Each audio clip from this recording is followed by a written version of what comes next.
इंद्रियाणि मनोबुद्धिः अस्याधिष्ठानमुच्यते एतैर्विमोहयत्येष ज्ञानमावृत्य देहिनम्।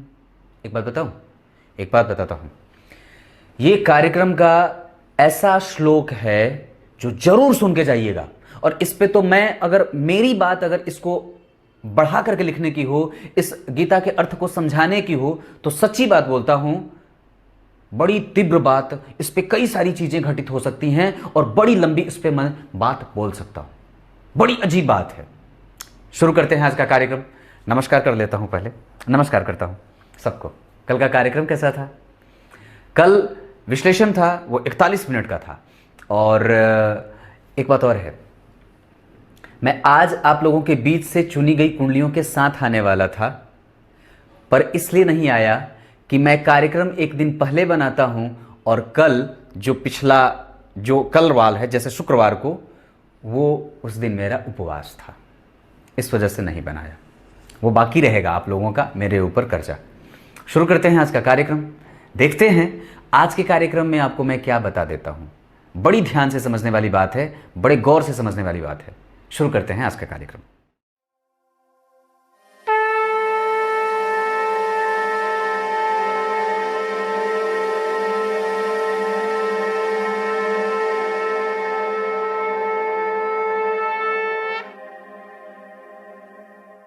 आइए अब आपको सीधे विषय पे लेके आता हूं। बात सिर्फ इतनी है पर बड़ी गंभीर है, जरा समझना। आपके ऊपर से जिस भी ग्रह की दशा चल रही हो, दशाओं को लेकर के मैंने बड़े कार्यक्रम बना रखे हैं, उसमें से ये एक सीधी सी बात है, आपके ऊपर से जिस ग्रह की भी दशा चल रही हो,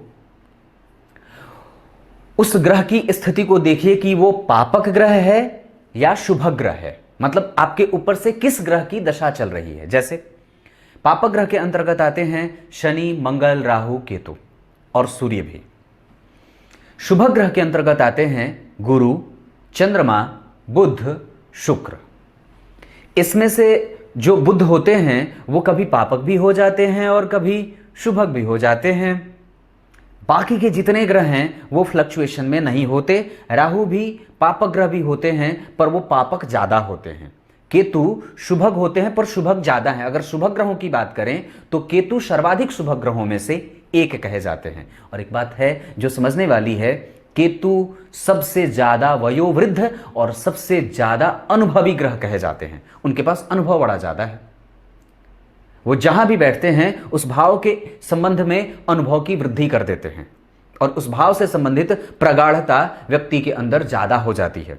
अगर पराक्रम, तो पराक्रम कैसे करना है, कहां करना है, कितना करना है, ये उसे जान जाएगा। व्यक्ति उससे क्षेत्र से जानकार हो जाता है। अगर धन में, तो धन कैसे लाना है, शॉर्टकट कैसे अपनाना है, धन कहां से आएगा, किस तरीके से धन को प्लानिंग में रखना है, उसको किस तरीके से प्लानिंग वे में कैसे खर्च करना है, ये केतु देते हैं। मतलब उसमें एक अतिरिक्त अनुभव जुड़ जाता है। जैसे वृद्ध लोगों के पास होते हैं ना अनुभव, ठीक वही स्थिति केतु की भी हो जाती है।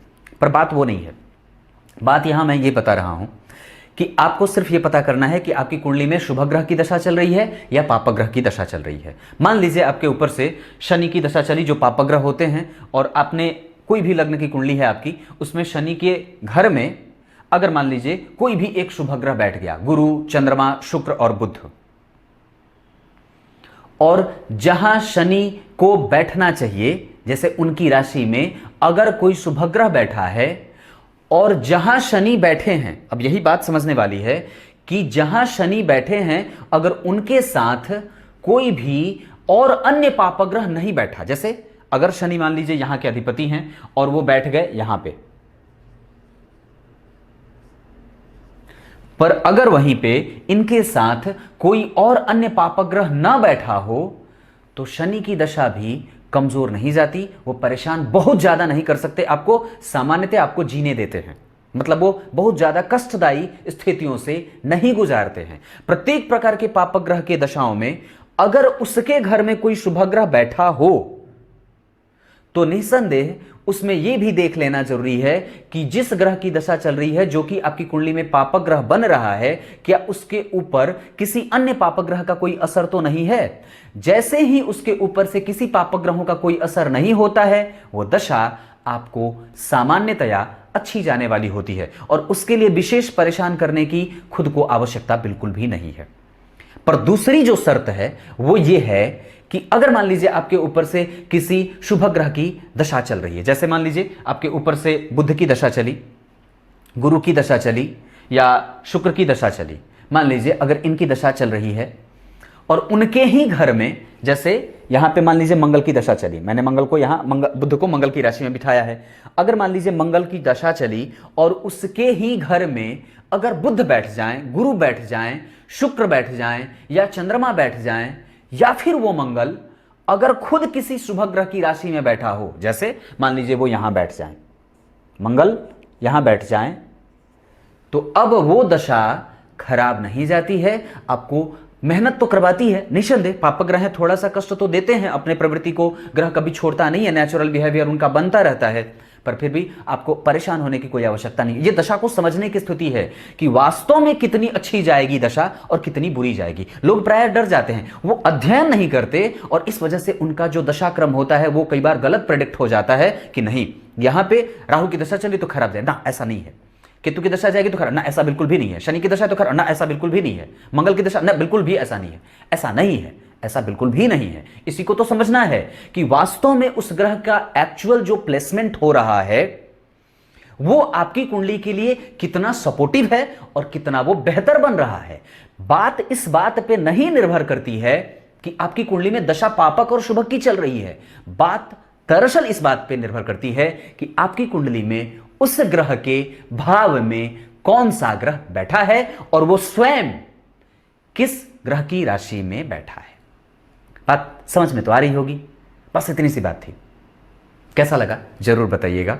छोटे छोटे कार्यक्रम आपके दिमाग में डालने से मुझे भी बड़ा लाभ मिलता है और मुझे भी बड़ा आसान लगता है ये बनाना छोटा छोटा कार्यक्रम, क्योंकि व्यस्तता बहुत ज़्यादा हो जाती है तो ये छोटे छोटे सूत्र आपके जीवन के लिए मर्मस्पर्शी बन जाते हैं। अब आइए कार्यक्रम के आरंभ में बोले कुछ श्लोकार्थ बताता हूं, कहीं जा रहा नहीं है। गीता जी के तीसरे अध्याय के 40वें श्लोक तक हमारी यात्रा पहुंच चुकी है। पहले अध्याय से बोलना शुरू किया था और आज तीसरे अध्याय पे हूं। ये आपका जो शरीर है ना, ध्यान से समझिएगा, निकट आइए मेरे, एकदम सामने बैठिए, मैं यूं बैठा हूं। ये जो शरीर है ये विभिन्न प्रकार के आवरण से ढका हुआ है, जैसे वस्त्र आप पहनते हो, पर बात यह है कि इसमें कई बार हम फंस जाते हैं। नहीं, मुझे ब्रांडेड ही पहनना है, उदाहरण से समझिएगा और बात को समझने का, पकड़ने का प्रयास करिएगा। नहीं, मुझे तो ब्रांडेड ही चाहिए, और कई बार हमारा काम उससे सस्ते कपड़े में भी चल सकता है। बात यही है और इसी को समझना है। कोई आवश्यक नहीं है कि आपका शरीर ब्रांडेड कपड़ों से ही ढका जाएगा, कोई आवश्यक नहीं है, इसे सस्ते कपड़ों से भी ढका जा सकता है। और बात यही है कि आपके मन के ऊपर जो पहरा लगा है ना, ये इंद्रियें, जो इंद्रियों का सुख होता है, जैसे 5 ज्ञानेंद्रियां और 5 कर्मेंद्रिय, इंद्रियों के ऊपर काम का आवेग जैसे बढ़ता है। मान लीजिए मैं आपको सीधे तरीके से सामने से बता दूं, बाजार में चला व्यक्ति, अब उसका दिमाग जो है वो भटक रहा है, कुछ ये देखा, कुछ ये देखा, कभी ये देखा, कभी वो देखा, तो अब क्या करेगा? अपने नेत्रों पे वो अंकुश लगाएगा ना, और लगा लोगे तो देखोगे नहीं। तो नेत्र को अंकुश लगाने की बात है, इस मन को अंकुश लगा लो। नहीं बाबू, इतना महंगा क्यों पहन रहे हो, इतना महंगा क्यों पहनना है? ये अगर मेरा काम सस्ते में भी निपट जाता है तो 6000 की जींस क्यों लेनी है? 100 रुपए मीटर का कपड़ा, 50 रुपए मीटर का कपड़ा भी तो पहन सकते हो। और बात को समझ लो। और एक बात बताता हूं, दरअसल वो सबसे बड़ा मूर्ख होता है, पक्की बात है, सबसे बड़ा मूर्ख होता है जो वस्तुओं में उलझा हुआ है। अब क्या कहूं? कुछ इसी तरीके से आज के कार्यक्रम का समापन करते हैं। तब तक के लिए इजाजत दीजिए, कल एक बार फिर से उपस्थित होंगे आप सबके सामने। तब तक के लिए बहुत बहुत नमस्कार।